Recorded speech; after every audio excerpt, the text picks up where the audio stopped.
Hello friends, welcome to my channel primary tips. আজকে তোমাদের সঙ্গে আলোচনা করব ক্লাস 2 প্রথম পর্বের পৃষ্ঠা নাম্বার 3, 4, 5 এবং 6। দেখো, এর আগে যারা ভিডিওগুলো মিস করেছো তারা অবশ্যই কিন্তু ডেসক্রিপশন বক্স থেকে ভিডিওগুলো তোমরা চেক করে নেবে এবং চ্যানেলটাকে তোমরা অবশ্যই সাবস্ক্রাইব করে সাপোর্ট করো।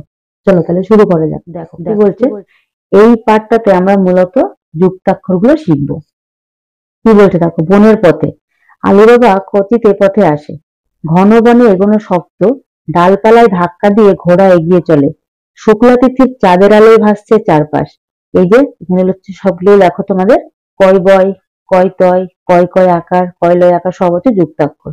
ভয় হয় বনের পথ না জানলে বিপদ, তবে মাথায় সবসময় ঘোরে সে চিচিং ফাঁক। চলো উপরে রঙিন অংশগুলোকে ভেঙে দেখি। তাহলে দেখো এগুলো আমাদের ভেঙে দিয়েছে, যেমন কি কয় কয় মানে কি ক যোগ ক, কয় বয় হচ্ছে ক যোগ ব। এইভাবে আমাদের সমস্ত কিছু দেখো ভেঙে দিয়েছে। এবারে এসে এরকম নতুন কথা শিখে দেখো এক্কা, মুক্তি, ক্লাস, পক্ষ। এবার কি বলেছে, এক ঘর পূরণ করি। তাহলে এটা কি হবে, তালবস্য কয়তায় কি হয়ে যাবে, শক্ত। দয়াকার কয় কয় আকার কি হয়ে যাবে, ধাক্কা। এরপর কি হবে, এরপর দেখো ঘুড়ি ওড়াবার দিনে। তাহলে তালবস্য হচ্ছে কয়, রফলা মানে যুক্তাক্ষর আছে। শুক্রবার এলে বিক্রমের ভারী মজা, সামনে শনি রবির ছুটি, ও টিপু ঘুড়ি ওড়াতে দক্ষ। তারপর কি বলেছে, ঘুড়ি ওড়ানোর ওদের সমকক্ষ কেউ নেই। যে কয় খিঁর মধ্যনিশ্চয়। তাহলে দেখো কয়রা ফোলা মানে ক যোগ র, খিঁর মধ্যনিশ্চয় মানে ক যোগ পেটকাটা মধ্যনিশ্চয়। তাহলে এইভাবে যদি আমরা এটা করি তাহলে কি হয়ে যাবে দেখো, কয়রা ফোলা ম তালবস্য ক্রমশ এটা হয়ে যাবে সক্ষম। এবার এটা দেখো কি হয়ে যাবে, এটা হয়ে যাবে ক্রমিক, ক্রমিক। আর এটা হয়ে যাবে শিক্ষক। তারপর কি বলছে, আকাশে কত তারা, রাতের আকাশে অসংখ্য তারা, মগ্ন হয়ে গুনি, দিনের আকাশে থাকে রবি, তার আলোয় জাগ্রত থাকে চারপাশ, রবির কিরণ মুছে যায় সব গ্লানি, মুগ্ধ হয়ে দেখি। তারপরে কি বলেছে, ক্ষয়জা ফলা মানে ক্ষযোগ অন্তর্য, গয়রা ফলা মানে গযোগ র, গয় নয় মানে গযোগ দন্তন্য। এসে একই রকমের নতুন কথা শিখি, মুখ্য, ভগ্ন, অগ্র, গ্রাম, গ্লাস, দগ্ধ। তাহলে এটা কি হয়ে যাবে দেখো, সক্ষ।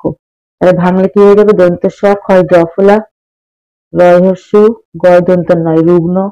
গ্রাম কি হয়ে যাবে দেখো, গয়রা ফলা আকার ম গ্রাম। আর দুগ্ধ হচ্ছে দহস্য গয় ধয় দুগ্ধ।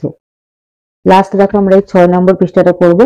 কি বলছে দেখো, খেলার মাঠে। এখান থেকে কিন্তু প্রশ্ন আসে। আজ ছিল ফাইনাল খেলা, গ্যালারিতে খুব ভিড়, দিক বিদিক থেকে লোক এসেছে, কোনো দলই গোল করতে পারলো না। খেলা শেষে দুদলকেই যুগ্ম বিজয়ী ঘোষণা করা হলো।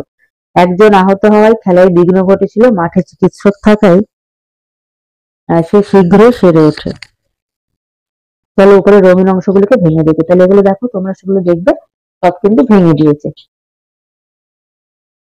তাহলে গয় বয় দেখো গ যোগ ব, গয় ময় গ যোগ ম, ঘয়টা ফলা ঘ যোগ র, গয় জয় ফলা হচ্ছে গ যোগ অন্তর্য। এগুলো মনে রাখতে হবে। এসে একই রকমের নতুন কথা, যোগ্য, বাগ্মী, প্রাণ, তমগ্ন।